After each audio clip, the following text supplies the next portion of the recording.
जी, मैं आज आपके माध्यम से देश की संसद का ध्यान, देश की सरकार का ध्यान अपने 1 करोड़ उन कर्मचारियों की ओर ध्यान आकर्षित करना चाहता हूं, जो मैं समझता हूं पूरे देश की व्यवस्था को चला रहे हैं।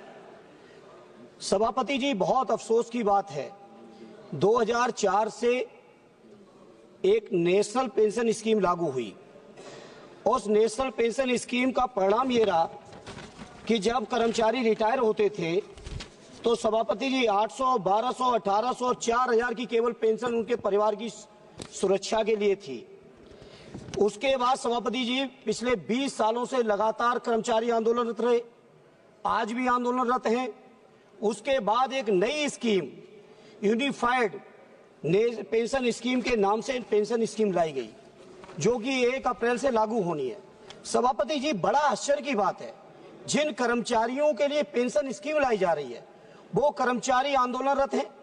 वो कर्मचारी नहीं चाहते इस तरह की पेंशन आए, क्योंकि इस पेंशन के माध्यम से कर्मचारियों के पूरे जीवन की कमाई और रिटायरमेंट के बाद उनके परिवारों का भविष्य आपके स्टॉक मार्केट में जा रहा है। स्टॉक मार्केट की स्थिति क्या है पूरा देश देख रहा है। सभापति जी, पूरे कर्मचारी चाहते हैं कि जो ओपीएस थी, पुरानी पेंशन स्कीम थी, वो पुरानी पेंशन स्कीम लागू हो।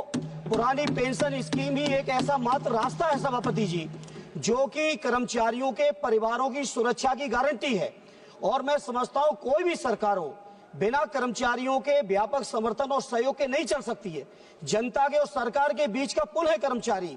इसलिए हमारे राष्ट्रीय अध्यक्ष आदरणीय अखिलेश यादव जी ने अपने लगातार चुनावी घोषणा पत्र में कहा कि जब समाजवादियों को मौका मिलेगा, चाहे प्रांत में चाहे दिल्ली की सरकार में, हम पुरानी पेंशन स्कीम लागू करेंगे। इसलिए सभापति जी, मेरी आपसे मांग है, केंद्र सरकार से मांग है कि कर्मचारियों का शोषण हो गया।